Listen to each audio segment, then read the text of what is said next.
All right, y'all. It's fight night.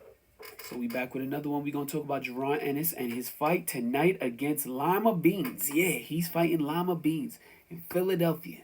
Yes, sir. And we got this fight going on in about 2.5 hours. The card opens up, and we should be getting in for a good one. We should be getting a good one. It's gonna be a showcase.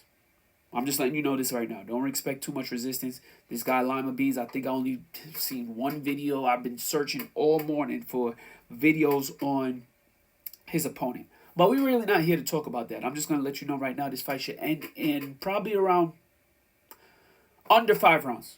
We'll come back to that later on in the video. But let's just talk about Boots, right? So his debut at 154 should be an interesting one. We have a little bit of revisionist history to talk about, right? When it comes to Boots and his time at welterweight, right? It's been one that's come with a lot of controversy, and it's been one that's come with a lot of names attached to him that we didn't really get to see him in the ring with, right? And part of it is really not his fault. But, he's the boxer, he's the face. You can't really fault him for things, but he's going to get a lot of the flack because he's the man, right? So, he's coming off of 147, and this is what his reign at 147 ended at. We had the WBA title, IBF title, and across his waist, if you can see right there, was the Ring Magazine Championship. He was the lineal champion at 147, which means he was the man of all men, the boss of all bosses at that division. So, when he did have his title reign, and he was moving up in the ranks for 147, he did, get his title by elevation, and then which was off of I think it was off of Earl. No, it was actually off of Terrence Crawford. Yes, it was off of Terrence Crawford, and then he unified with Stanionis. We're gonna talk about Stanionis, Villa, and Karen Chukachan, 2 times, right? So the list of ops that Boots had is what people kind of have fault with when it comes to him.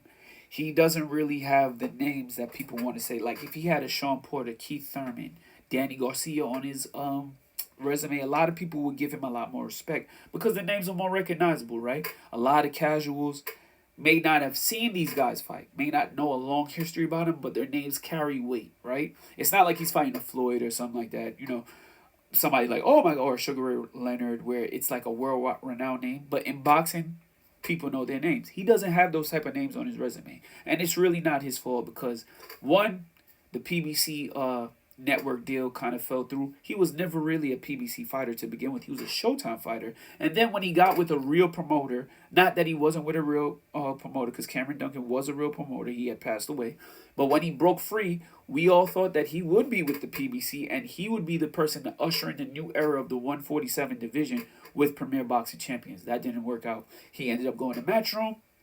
He put on a couple of house shows, packed out. I was at one of them, and the names weren't really impressive because one of them was Karen Churkachan. It was a rematch from a lackluster fight. He did drop Karen Churkachan, but he didn't get the stoppage that he wanted. The Villa fight was the one where everyone, even though that was a PBC fight, the Villa fight was the one that had everybody ranting and raving because he did the Matrix thing, and he put on a show. I'm not gonna lie, it had everybody jumping out their seat. The David Avanesian fight also was one that a lot of people criticized because he's on record, and a lot of people were on record saying that they were calling David Avanesian avocado and all that stuff, and saying that Bud was fighting him and he was a nobody when the Earl negotiations were going on. So they looked at it like, oh, so now you fighting a guy that was Bud's leftovers. See where I'm going?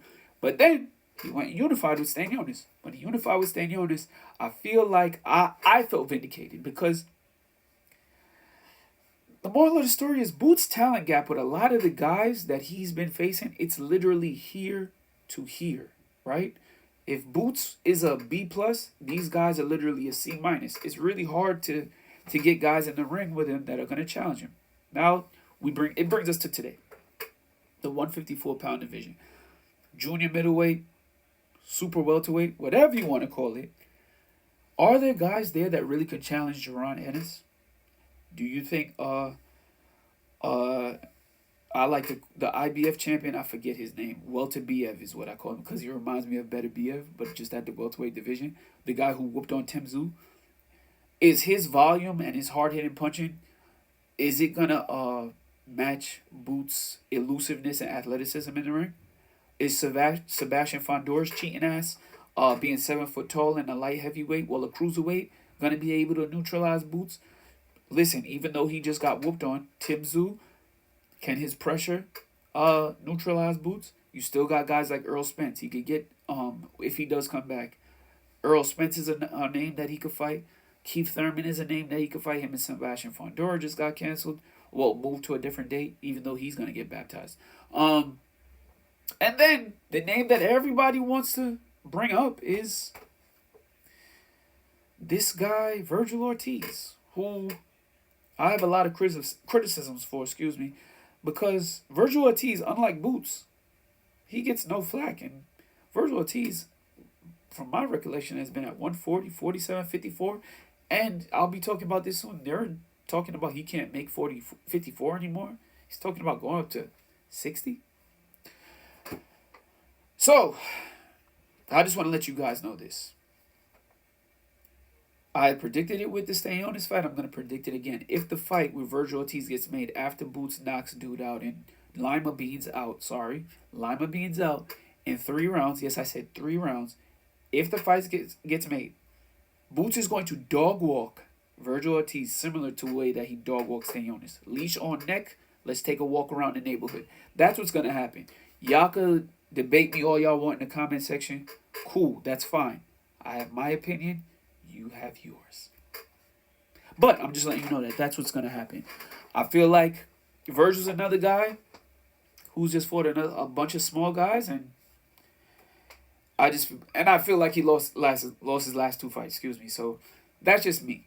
But when it comes to the fight tonight, I feel like this is going to be another showcase fight for Boots. He should win. He's going to capture the WBA interim title. Probably will get elevated because that was Bud's old belt.